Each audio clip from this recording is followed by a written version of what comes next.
Welcome to Talking with the Experts. This is where we discuss great ideas to take your business to the next level. How do we know these ideas work? Well, it's because we're talking with business owners who are using these ideas. Business owners who have years of experience and expertise. All things business by business owners for business owners. And now, here is your host, Rose Davidson.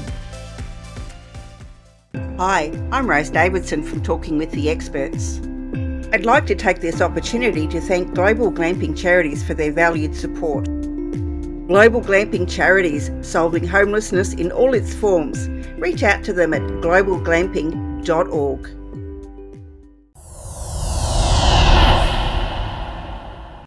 Talking with the Experts.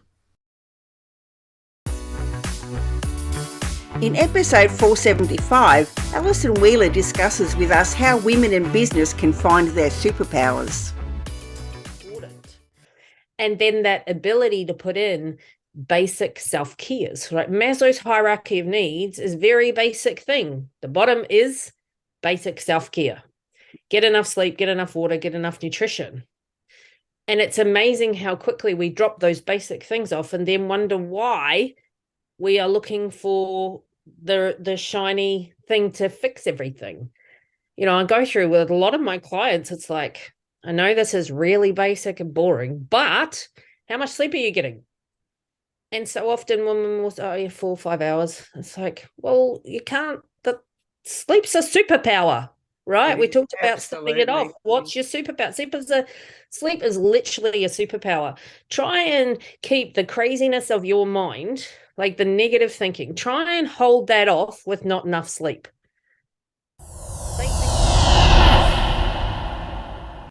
Talking with the Experts.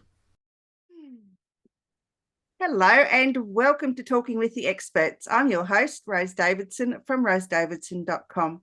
Talking with the Experts is all about business by business owners for business owners. You can find it on all good podcasting streaming platforms and on YouTube.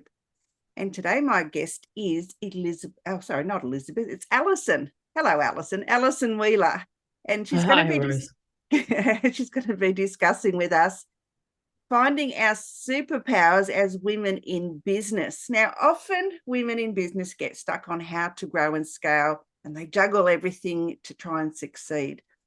They will.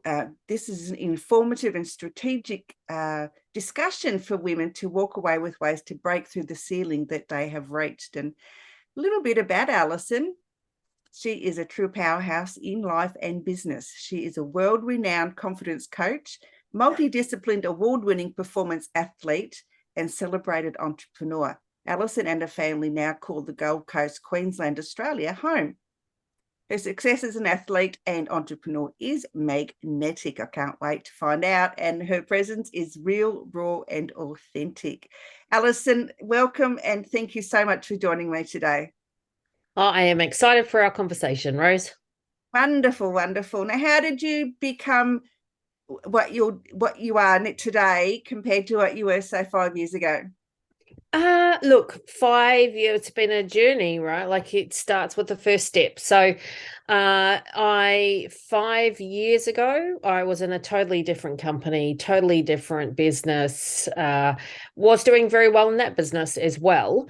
But then we all know the pandemic hit and that changed the game, right? Certainly changed the game in that business. The time to pause and reevaluate one's purpose, goals, direction, all of that really rocked that business as well. And in that reflection time, I realized it wasn't in alignment with my values anymore. I had basically outgrown it, done as much as I could with that business model. I couldn't go any further. I couldn't scale it any further. There just wasn't that within that model. So needed to make some really challenging decisions because I had been so successful. So your perception of who you are gets tied up in that, you know, and then there's the expectation of people around you. Well, you're this person and you do that. So to walk away from something successful is actually much more challenging than I ever thought it was going to be than to walk away from something that's failing, equally as hard, but for different reasons.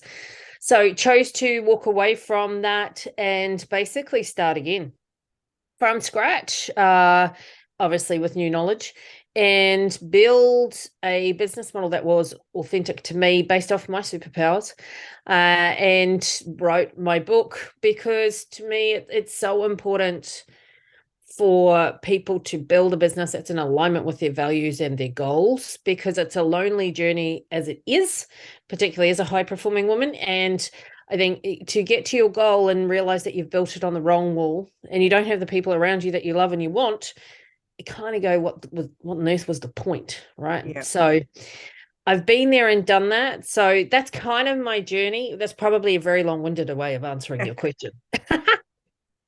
Well, it tells us all about you, and and why you are so driven to do what you do.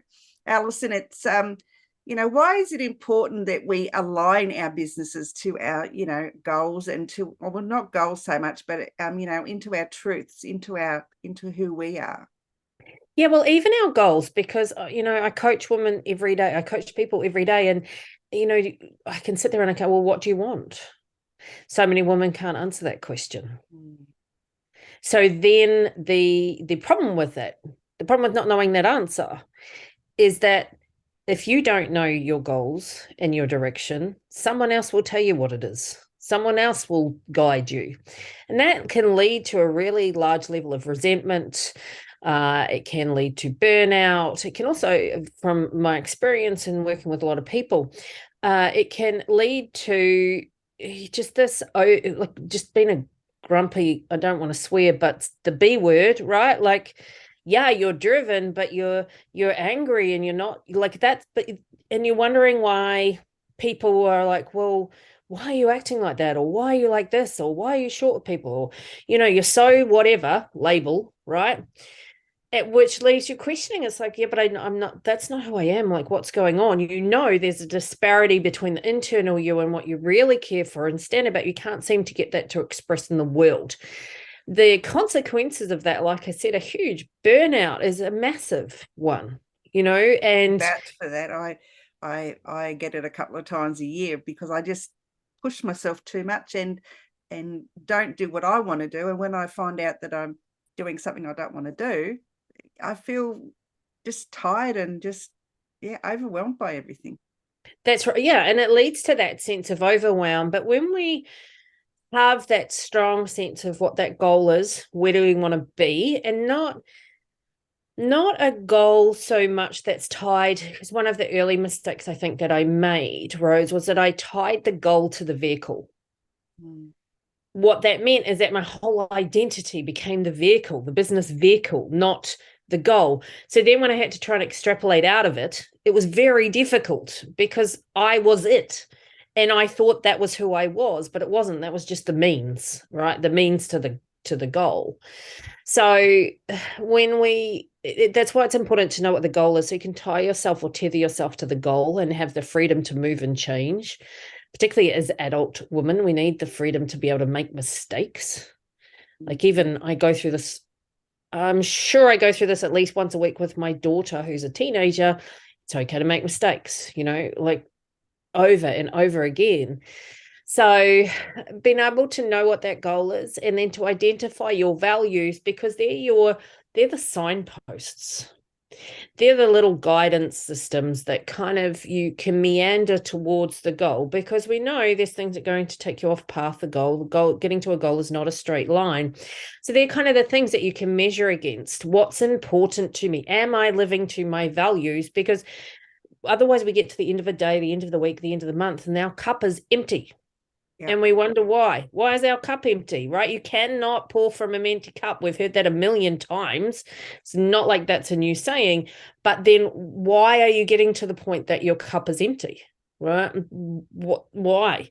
Because to me, you're out of a values alignment. And then we also have martyrdom as well. And as women, we're really good at that. We think, okay, well, I've got to do it all. It's like, you will not grow a successful business on your own. You cannot sustain that. It's unsustainable. Believe me, I've tried it, right? I did many years of 12-hour days, 7 days a week.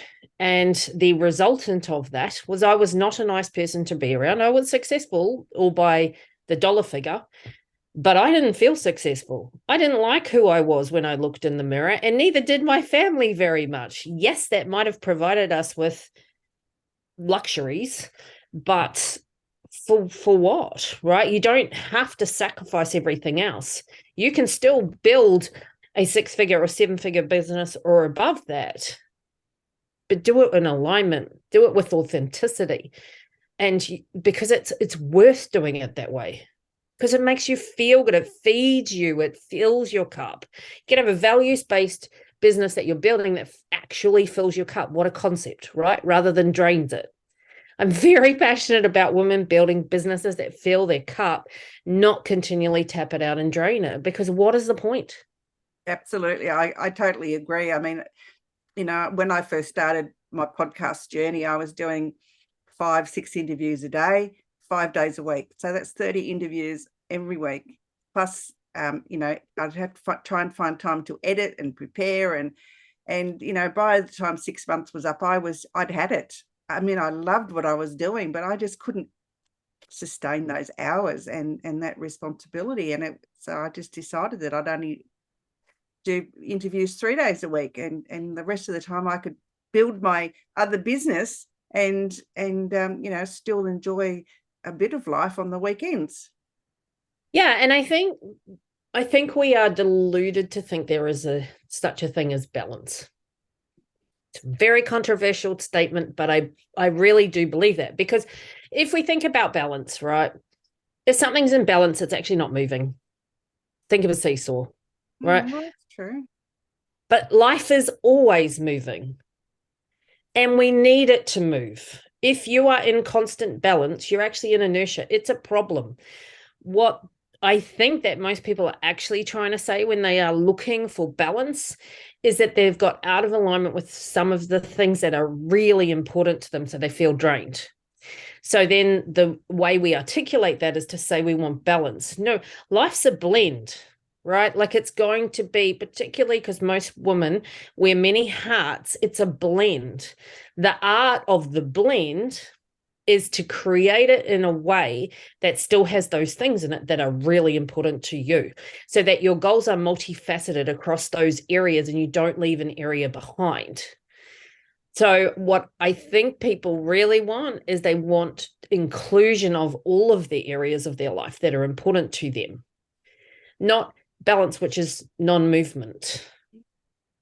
Makes a lot of sense, actually. It's when it's put in that context. I think you're right. Balancing it's just being static, isn't it? It's not moving anywhere, and so you can't have your cake and eat it too, as it were. You do. Yeah, you can't actually be static. Like, a business is not if your business is static, you are in trouble, right?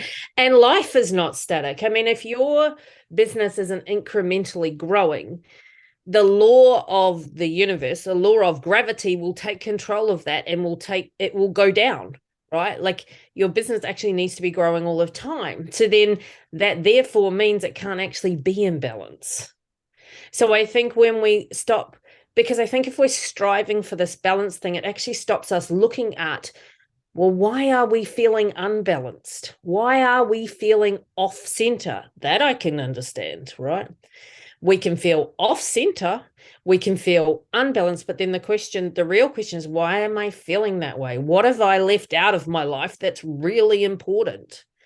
And then that ability to put in basic self-cares, right? Maslow's hierarchy of needs is a very basic thing. The bottom is basic self-care. Get enough sleep, get enough water, get enough nutrition. And it's amazing how quickly we drop those basic things off and then wonder why we are looking for the shiny thing to fix everything. I go through with a lot of my clients, it's like, I know this is really basic and boring, but how much sleep are you getting? And so often women will say, 4 or 5 hours. It's like, well, you can't, sleep's a superpower, right? We talked about stepping it off. What's your superpower? Sleep is literally a superpower. Try and keep the craziness of your mind like the negative thinking. Try and hold that off with not enough sleep. They use sleep deprivation as torture for a reason. It is, absolutely. Yeah. I can vouch for that. So I think one of the superpowers is enough sleep. The other is nutrition and water, like those bare basics. I think the other superpower that people have is I personally don't believe that there is, strength and weaknesses per se, because it's completely environmental. So I think often the superpower is that thing you're downplaying. So you might have been labeled in you're so nice, you're too nice. And it's like, is there even such a thing? Right? So that might be your superpower. Like that you're actually genuinely a good-hearted person that cares about people. You might have been labeled, oh, you're far too strong, you're far too full on. It's like, well, what's wrong with being goal-driven? Because at the end of the day, I think that those things come innately to a person, and we've been then labeled, and then we squish them down, and we're trying not to be that. But then you're fighting against your natural instincts. I'm like, no, turn that stuff up, right? Turn that up. Might you need to learn to communicate with it in different situations and different environments? Yes. You're probably going to have to hone your communication skills around it. But those things are your superpowers. And when we try and turn that part of our personality down, I think it also becomes an internal fight. And then again, we reach this point in our business where we're like, I just don't want to keep doing it. I can't go on. I'm overwhelmed. I'm burnt out. Over and over again, right? Yeah. And it's a repetitive cycle unless we break out of those things. Absolutely. Yeah, I totally agree. I'm in agreement with everything that you've said thus far. So you won't get any argument from me. Alison, you mentioned your book. What's your book called and what's it about? My book is called, I will show you, Living from the Inside Out. That's probably not very good. How to become a modern day Wonder Woman. So it's all about finding your superpowers and then using them every single day, because everyone has them. So that you can feel like a powerful, confident woman building exactly the life that you want, because I think that everyone deserves that. Absolutely. And where can people find your book, Alison? They can find my book on Amazon and most good booksellers, and they can also find it on my website, which is thealisonwheeler.com. Perfect. So I guess if we break down everything that you've said, what are some, maybe say the top 5 tips that you'd advise women to be able to find their superpower? Yep. Number 1 would be, what is your goal? What do you really want across the major areas of your life? What are your key goals? What are your values? And if you don't know what they are and you need help, either reach out to someone else, or Brene Brown's got a fantastic list of values that you can print off and use. She's great with things like that too. There's lots of resources there. So work out what those values are. So what are your goals? What are your values? What do you feel you actually really want to achieve? What's your why? Why do you want that? And then look at, in your life, what have you been told that you should be less of? Because that is most likely exactly where your superpower lies, and it's most likely the thing you've been trying to turn down for years. I say turn it up. And then amplify your superpowers by making sure you take care of your very basic needs: sleep, water, nutrition. Yes, they were quick and very, very well said. I think, though, we all have a superpower. Mine seems to be doing stuff for other people. I love doing stuff for other people. I love meeting the people that I've met through the podcast. It's wonderful, and and to try to harness that and be less giving can sometimes be a little bit difficult, and actually can lead to overwhelm, because you're trying to help so many people all at once. So that is something that I need to tone down quite a lot. I've got to stop being a yes person and a people pleaser. The art of, it's an art. It's turning it into a game, because no matter what I think our superpower is, there's a plus and a minus, right? When we're a people pleaser, I believe then we need to turn our skills up on being able to identify who we're dealing with, so that we're saying yes to the right personalities and no to the personalities that are going to take advantage of you. So then, if you know what your superpower is, then you also know where the weakness is, the kryptonite, right? Like the holes in the armor, where that skill needs to come up to speed. It's just you're very honed in doing well and service, right? Like you're honed to being a person of service. Awesome. That's great. Good, because of the industry they're in. However, then equally that comes with that is, if you don't know how to read people and know who is going to take that too far and take advantage of you, then the problem becomes they do, right? So, it's like anything, but if you can identify what that superpower is, then you can go, okay, well, kind of the opposite of that is, or these are the problems that come with that. So these are the areas I need to enhance my skills in. That's why I think it's important to know what they are, because that will naturally come to you. And rather than fight it so that you end up going, well, I don't want to do it anymore, right? Like you want to keep being a person of service. It's just, where are the boundaries? Who do you say yes to? Who do you say no to? How do I know who to trust? And that can be a big one, right? For people who are givers. Yeah. So that I think that there is skill sets with all things. Yeah, that makes a lot of sense. Alison, I had a question on the tip of my tongue then, but it's gone. What do you say to women, if they're looking for a superpower, they've got lots of skills, but they don't know exactly which one is the thing, the it?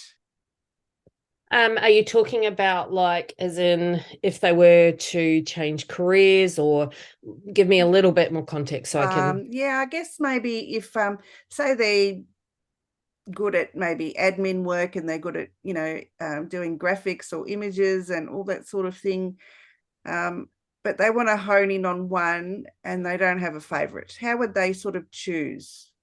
Well, I would look at, if a person, say, is good at admin, good at graphics, and they've probably got a high attention to detail, right? Like, what's the overarching skill? And then how do I want to take that attention to detail skill that I have, if they want to build a business? How am I going to take that skill out to the marketplace? Because they could be multifaceted in that, right? Offer a service where they can offer all of that. Like, that's useful for people. So I always kind of bigger picture it, even though I'm not a real fan of that particular word necessarily, but how do they all relate to each other? Like, what's the key skill in that, the key superpower in that? And then how can I package that up and take it out to the marketplace to be something that is useful, needed, wanted? What problems is that going to solve? Whose problems can I solve with my skill of attention to detail, right? Great, you could be like the best VA in the whole entire universe because your attention to detail. And someone like, for myself, who isn't as attention to detail, I can be, but it's not I'd rather be doing the thing and have someone else doing that, right? So you then, you then are wanting to look for people who are not attention to detail-y people. Yeah, I guess there's horses for courses, really, isn't there? I mean, we've all got a skill, we've all got a superpower of some type, and sometimes it just takes a while to work out what that is. But I think if you sit down and you think about the things that you love doing, whether it be craft work or podcasting or athletics or whatever, as long as it fits in with your lifestyle, it fits in with how you view the world, then I think go for it, and don't let people tell you can't do it. And I think too, where you start is not going to be where you finish. And being willing to have many iterations. So you might think, okay, that's where I'm going to start. Rather than trying to make it perfect from the beginning, it's not going to be. And it's probably not going to be perfect at any point. But so you want to allow whatever you're doing to grow with you. so that you can modify it and grow it, because we can see that as a failure, but to me, that is growth. And your ideal business will be able to grow with you as you learn more about yourself, as you learn more about your ideal customers, all of those things. So it's always going to be an evolution. Like you said, you started off doing, or you did 5 podcasts a day, 5 days a week. And then you're like, hold on a sec, that leaves me no space at all for myself or all of the other stuff that I do. I need to modify that. So, but you wouldn't have known that had you not done it. Is that a failure? No, it's a course correction. It's an adjustment. And then now you've adjusted into a pattern that fits with you and what you want to achieve. So again, being willing to make a lot of mistakes. And I think the faster you make them, the easier it actually is. Yeah, there's an old saying, make your mistakes fast and reward yourself quickly, because, otherwise you lose the momentum and you lose the patience with it. 100%. Yes, I agree with that. So you've got an offering for our listeners. It's the 10 times business coaching offer. Could you explain a little bit about that? Yeah, absolutely. So anyone who's listening, who I'm a certified, I'm a 10X business coach, and I also am a Grant Cardone licensee as well. So some of you will know who he is. He's the 10X, Mr. 10X. So the great thing for me is that means that I can also provide within Australia all of the things that he does. So anyone who would like to book in to discuss their business, building their business, scaling their business, do feel free. I'm offering a free 30-minute strategy session to anyone who would like to book in, and I'm sure that you'll put that in the link in the show notes. Yes, yeah. I attended an online webinar with Grant Cardone the other week. It was the 10 times business thing, and oh my God, he's amazing. He just doesn't stop. He's so full of energy, and I wish I had half of his energy. A huge goal, huge purpose. Yeah. And he had $1 million in cash sitting on his desk, and I thought, oh my God. Yes, yeah, very inspirational. Like, he's 65. You wouldn't even know, not even for a nanosecond, right? Like, people, when I say how old he is to people, they're like, no, he's not. I'm like, yeah, he is. Yep. Yeah, no, he doesn't look it. No. And he's just so full of energy. Alison, it's been an absolute pleasure meeting you and chatting with you today. If you were to offer some words of wisdom, what might they be?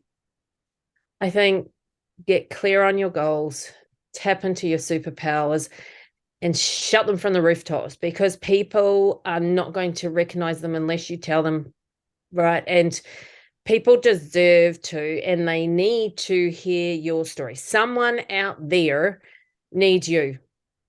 Someone out there needs your services. Someone out there will resonate with your message. And the more you say it, and the more you speak it, and the more you do it, the easier it will get, and the more people that will find you. We all have our own unique superpowers and gifts, and everyone deserves to be expressing those.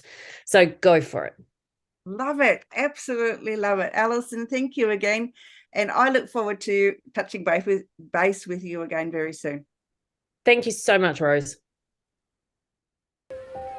You've been listening to Talking with the Experts, hosted by Rose Davidson. Make sure you have a look at our back catalogue over at talkingwiththeexperts.com. And be sure to subscribe to our podcast so you don't miss out on any episode. We look forward to your company next time.